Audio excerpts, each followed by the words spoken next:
আমার কোনো যায় আসে না যে আমার কথা কেউ শুনুক বা না, কিন্তু তুই তো আমার কথাটা শোন না প্লিজ। এই কথাটাকে আমিও মানতে পারবো না মানব। তাহলে ঠিক আছে, আমিও তোর সাথে কথা বলবো না।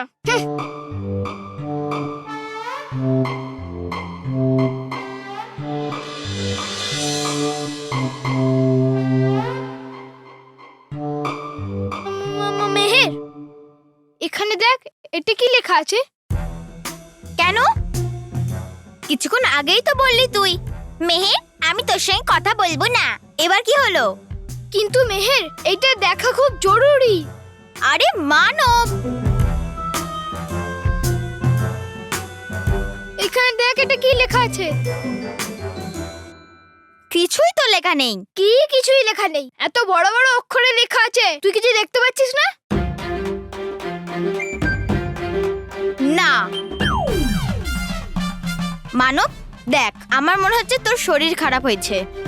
আরে যখন কিছু লেখাই নেই তাহলে দেখবো কি করে? মেহের, তুই ঠিক করে দেখ না, তুই এটা দেখতে পাচ্ছিস না? না মানব, আমি এখনো কিচ্ছু দেখতে পাচ্ছি না। আমার মনে হচ্ছে তুই চাইছিস না আমার কথা শুনতে। মানব, যদি দেখতেন তারপরেই তো বিশ্বাস করতাম না। মানে তোর মনে হচ্ছে আমি মিথ্যা কথা বলছি? হ্যাঁ। আমি মিথ্যা কথা কেন বলবো? আমি কি জানি? আমি মিথ্যা কথা বলছি না, এখানে পরিষ্কার করে লেখা আছে। লেখা নেই মানব। লেখা আছে। লেখা নেই। লেখা আছে। লেখা নেই। লেখা আছে। লেখা নেই। লেখা আছে। কি লেখা আছে? জলমোহর উধাও হয়ে যাক। এটা আমি কি বলে ফেললাম? এবার জলমহলও? না না মানব, শুভ শুভ বল, শুভ শুভ। এটা কখনো হওয়া উচিত নয়। তোকে তো বোঝানোই বেকার।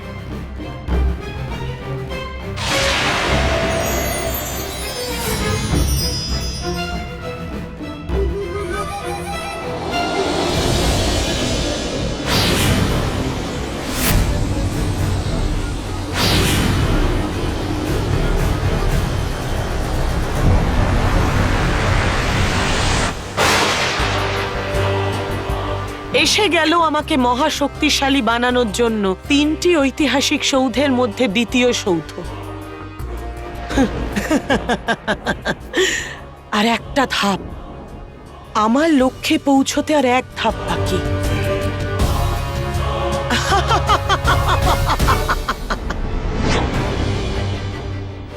এই এই জলমহল ভয়ানক লোকে কেমন করে এলো?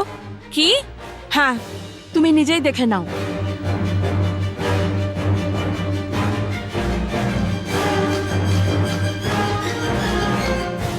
জানি না এবার এই ভয়ঙ্কর পুরী কি খেলা খেলতে চলেছে। এর থেকে আরো অদ্ভুত ঘটনা এই যে ও অন্য কারো সাহায্য নিয়ে এই খেলা খেলছে। চলো ধন্দপুরি, আগে আমরা সবার আগে গিয়ে খবরটা রানী পরীকে দিই। চলো চলো। অসাধারণ রাগী যেদি পড়ি।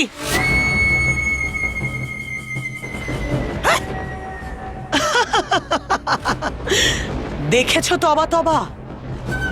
দেখলে আমার ধূর্ত মস্তিষ্কের শক্তি কতখানি? হ্যাঁ হ্যাঁ, বিশ্বাসঘাতকতায় তো আপনার কোনো তুলনাই নেই। কি ঠকিয়েছেন আপনি পরীদেরকে, পরিভয়ঙ্কর। বাহ! বুঝতে পারছি না তুমি আমার বদনাম করছো নাকি প্রশংসা। নিন্দা? মানে করব আমি আপনার নিন্দা? প্রশংসা? প্রশংসা করছি আমি? হ্যাঁ, প্রশংসা করার মতনই তো কাজ করেছি আমি। আমি আমার শক্তিশালী ত্রিকোণ বানানোর জন্য তিনটি সৌধ পেয়েই যাব, আর তারপর ওদের দিব্য তেজের দ্বারা আমি হয়ে যাব সব থেকে শক্তিশালী, সব থেকে মজবুত। হাহ, তারপর ওই রানী পরী আর ওই বালবীর আমার কিছুই করতে পারবে না। কিন্তু পরীরা এত সহজে এটা হতে দেবে না পরিভয়ঙ্কর। ওরা আমার কোনো ক্ষতি করতে পারবে না, আর ওরা যদি আমার উপর প্রহার করার চেষ্টা করে তাহলে আমি এই সৌধগুলোকে ধ্বংস করে দেব। আর এই সবকিছুর মধ্যে যদি কেউ দোষী হয়ে থাকে তাহলে সেটা আমি হব না, বরং সেটা হবে রাগী যেদি পরী। তাজমহল উধাও হয়ে যাওয়ার পর আমাদের দেশের আরেক ঐতিহাসিক সৌধ জলমহল উধাও হয়ে গেছে। বাবা, মা, স্মিতা, স্মিতা তাড়াতাড়ি এসো, দেখো টিভিতে খবরে কি দেখাচ্ছে। প্রথমে তো তাজমহল উধাও হয়েছিল, এখন জয়পুরের প্রসিদ্ধ জলমহল উধাও হয়ে গেছে।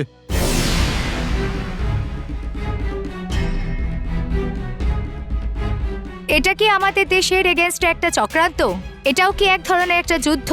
কারণ যাই হোক, সরকারের কাছে আমাদের অনুরোধ এটা বন্ধ করা হোক, আর যে ঐতিহাসিক সৌধগুলো উধাও হয়েছে সেগুলো শীঘ্রই ফেরত আনা হোক। এরকম ভাবে তো আস্তে আস্তে দেশের সমস্ত ঐতিহাসিক সৌধ উধাও হয়ে যাবে। হ্যাঁ, আমাদের ঐতিহাসিক সৌধকে উধাও করে ওরা কি পাচ্ছে? ভয়ঙ্কর পরী আরো একটা স্মৃতিসৌধ অদৃশ্য করে দিয়েছে, কিন্তু ও এরকমটা কেন করছে? আমাকে ভয়ঙ্কর পরীকে আটকাতেই হবে, তা না হলে আমাদের দেশে আর একটা স্মৃতিসৌধ থাকবে না। আমাকে পরিলোকে গিয়ে রানী পরীর সঙ্গে কথা বলতে হবে। এটা কে আমাদের ঐতিহাসিক সৌধগুলো এক এক করে গায়েব করছে? বাবা, যদি সব সৌধ উধাও হয়ে যায় তাহলে তুমি আমাদের কোথায় ঘোরাবে? যদি সৌধই না থাকে তাহলে আমাদের ইতিহাসই বিলুপ্ত হয়ে যাবে, আর যদি ইতিহাসই না থাকে তাহলে আমাদের বাচ্চাদের আমাদের দেশের ইতিহাস সম্বন্ধে কি শেখাবো?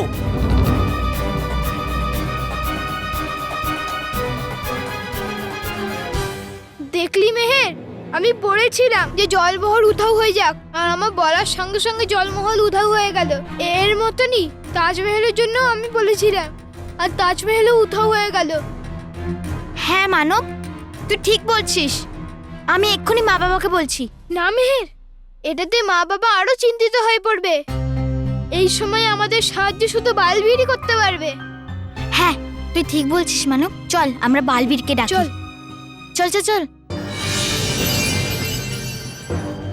রানী পরী, আপনি হয়তো জানেনই যে তাজমহলের মতো জলমহলও অদৃশ্য হয়ে গেছে। আমি জানি বালবীর, আর আমি এটাও জানি যে তাজমহলের মতো জলমহলও ভয়ঙ্কর লোকে পৌঁছে গেছে। তাহলে আমরা কেন অপেক্ষা করছি রানী পরী?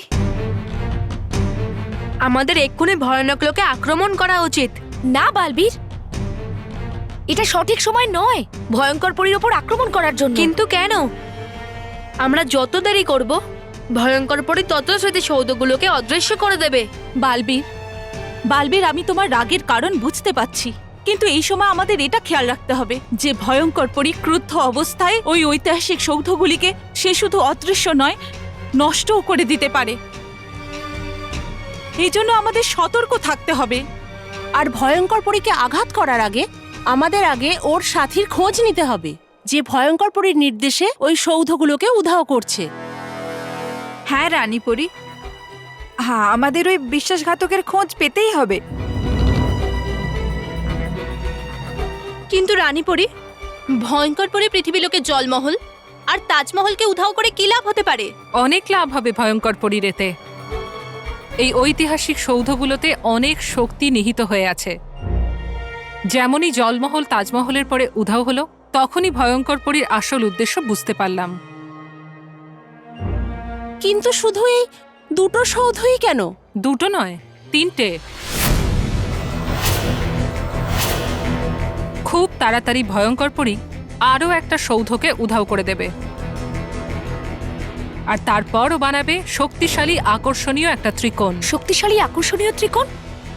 সেটা কি রানীপরি? এই সমস্ত সৌধ বিগত 1000 বছর ধরে গ্রহ নক্ষত্রের সঙ্গে ঘুরতে ঘুরতে নিজেদের মধ্যে বিরাট শক্তি নিহিত করে রেখেছে, আর যখনই এদের দিয়ে একখানা আকর্ষণীয় ত্রিকোণ তৈরি হবে, তখনই ওখান থেকে শক্তি নির্গত হবে, যা ভয়ঙ্কর পরী নিজের ভেতরে আত্মস্থ করবে।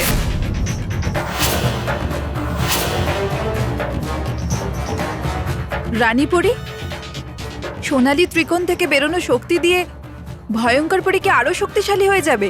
শক্তিশালী নয়, মহা শক্তিশালী।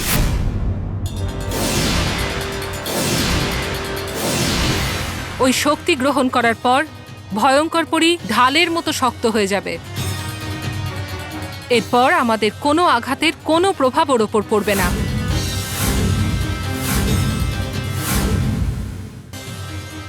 রাগী ভয়ঙ্কর পরী আমাদের সাথে আরো একবার বিশ্বাসঘাতকতা করলো। আমরা দুজন ভাবছিলাম যে আমরা প্রধান হওয়ার পরীক্ষা দিচ্ছি, কিন্তু ভয়ঙ্কর পরী নিজে মহাশক্তিশালী হয়ে যাচ্ছে। কিন্তু রানী পরী, ওর তৃতীয় স্মৃতিসৌধের খুব প্রয়োজন ওই ত্রিভুজটা বানানোর জন্য, আর আমরা ওকে তৃতীয় স্মৃতিসৌধকে নিয়ে যেতে দেব না। হ্যাঁ, আর ওই তৃতীয় সৌধটা হলো কুতুব মিনার। কুতুব মিনার? বালবীর, তৈরি হয়ে নাও। পরীরা, তোমরাও তৈরি হও। কোনো অবস্থাতেই ভয়ঙ্কর পরীর কাছে কুতুব মিনার পৌঁছতে দেওয়া যাবে না। হ্যাঁ বালবীর, আমাদের যেভাবে হোক ওটাকে সুরক্ষিত করতে হবে, কারণ ওই শক্তি অর্জন করার পর ভয়ঙ্কর পরী 3 লোকেই বিনাশ ঘটিয়ে ফেলবে, আর আমাদের মধ্যে কেউই ভয়ঙ্কর পরীকে আটকাতে পারবে না। রানী পরী, প্রয়োজনে আমি আমার প্রাণও বিসর্জন দেব, কিন্তু ভয়ঙ্কর পরীকে কুতুব মিনার নিয়ে যেতে আমি দেব না। বালবীর, আমরা সবাই তোমার সাথে আছি।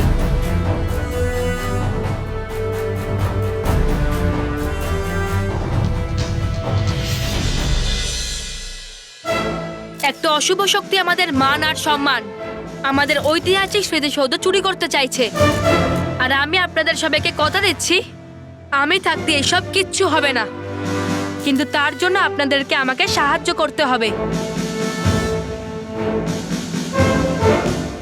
দেখো বাবা বালবীর, আমাদের সবার সহযোগিতা তোমার সঙ্গে রয়েছে, কিন্তু আমাদের ঐতিহাসিক সৌধগুলোর যেন কোনো ক্ষতি না হয় বাবা। এখন গোটা বিশ্ব তোমার দিকে তাকিয়ে আছে বালবীর। তোমাকে যে শুধু ওই সৌধগুলো বাঁচাতে হবে তাই নয়, বরং যে সৌধগুলো উধাও হয়েছে সেগুলো ফিরিয়ে আনতে হবে। এরকমই হবে, আমি আপনাকে কথা দিচ্ছি, আর জনগণকেও। কিন্তু যতক্ষণ না আমি সব ঠিক করছি, ততক্ষণ আমি আপনাদের কাছে অনুরোধ করছি যে আপনারা বা আপনাদের পরিবার থেকে কোনো বড় বা ছোট কোনো স্মৃতিসৌধতে যেন না যায়, সেখানে ওনাদের বিপদ হতে পারে। ধন্যবাদ।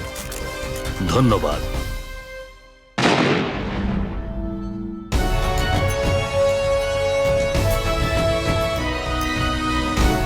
ভয়ঙ্কর পরী, এখন তুমি আর এই কুতুব মিনারকে নিয়ে যেতে পারবে না, কারণ এখন এর সুরক্ষা আমি নিজেই করব। আমি এই কুতুব মিনারের চারপাশে এমন সুরক্ষা কবচ করব যাকে ভেদ করা তোমার পক্ষেও অসম্ভব। বালবীর, বালবীর, বালবীর, বালবীর, বালবীর, বালবীর, মানব, ব্যাস, আমি ডাকছি তো। আমি তো তোর সাহায্য করছি। এইসব হচ্ছে তো, ওটাই যথেষ্ট। সরি মানব, জানি না বালবীর কেন আসছে না। বালবীর! মানব মেহের আমাকে ডাকছে, নিশ্চয়ই ওরা কোনো বিপদে পড়েছে, কিন্তু তার আগে আমাকে এই কুতুব মিনারকে সুরক্ষিত করতে হবে, তারপর আমি ওদের কাছে যাব। বালবীর, আমাদের তোমার প্রয়োজন।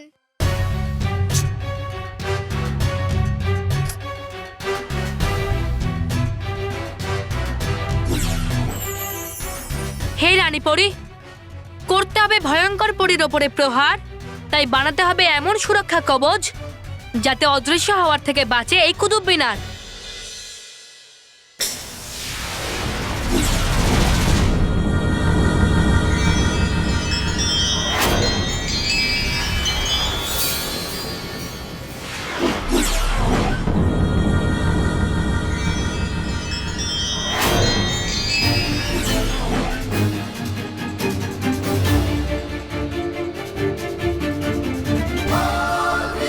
এইবার এই কুতুব মিনার কিন্তু একদম সুরক্ষিত।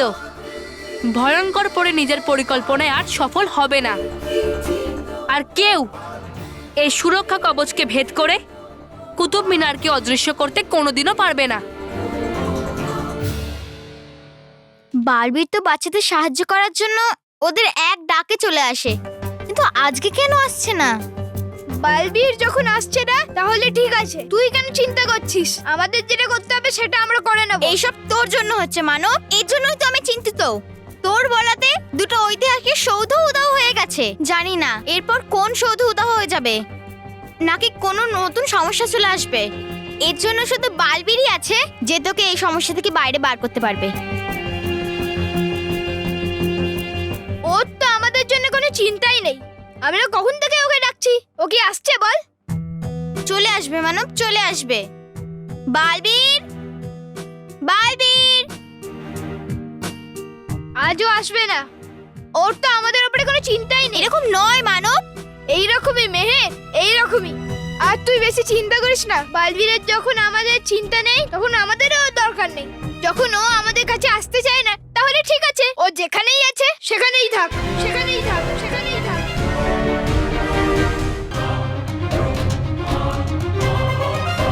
এবার আমাকে মানব মেহেরের কাছে যেতে হবে। ওরা আমাকে অনেকক্ষণ ধরে ডাকছে।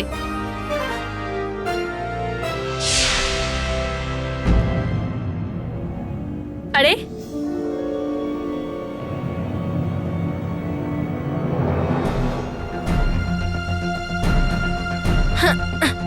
আমি মানব মেহেরের কাছে কেন যেতে পারছি না? হ্যাঁ,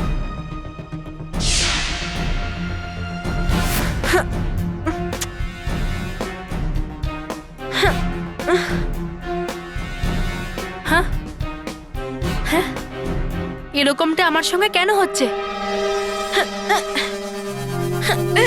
এমন মনে হচ্ছে আমি এখানে আটকে গেছি, কিন্তু এরকমটা কেন হচ্ছে? আমি এক পাও এখান থেকে নড়তে পারছি না।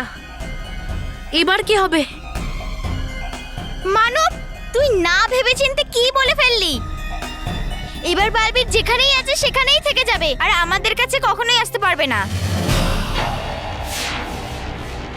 সরি মেহের, বালবীর আমাদের ডাকাতে আসছিল না বলে তাই জন্য আমার রাগ হলো। তাই জন্য আমার রাগ হলো? কি রাগ হলো? আজকাল তোর প্রচন্ড রাগ হচ্ছে। এর জন্য বাবা বলে যে রাগ করে কোনো কথা বলতেই নেই, যে রাগ করে বলা যে কোনো কথাই আর প্রত্যেকটা কাজের ফল উল্টোই হয়। হ্যাঁ, তাহলে এবার আমি কি করব মেহের? বালবীরকে সরি বলে দে, আর আমরা ওকে আবার ডাকার চেষ্টা করি। হ্যাঁ, সরি বালবীর, আমার ভুল হয়ে গেছে। আমি এরপরে আর কোনোদিন রাগ করব না। কিন্তু প্লিজ তুমি তাড়াতাড়ি চলে এসো বালবীর।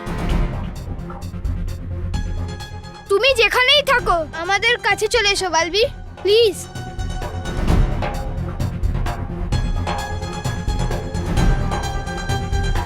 মেহের, বালবীর আসছে না। আমার কতটা সত্যি হয়ে গেল না তো? ও নো, তাহলে বালবীর তো আমাদের কাছে কখনো আসতে পারবে না। আমারও তো সেটাই মনে হচ্ছে মানব, কিন্তু আমাদের বিবিপির ওপরে পুরো ভরসা আছে। ও আমাদের বিবিপি, এর জন্য যা করে যেমন করে আমাদের কাছে নিশ্চয়ই আসবে। কিন্তু তোর বলাতে সমস্যা বেড়েই চলেছে মানব, বেড়েই চলেছে। এই জন্য যতক্ষণ বালবীর এখানে এসে তোকে না ঠিক করেছে ততক্ষণ প্লিজ তুই শান্ত থাকবি, কিচ্ছু বলবি না, কারোর সাথে কোনো কথা বলবি না, একদম চুপ থাকবি। বুঝলি? বুঝলি কি না? হ্যাঁ কি না বল। মেহের, তুই তো আমাকে কথা বলতে বারণ করলি।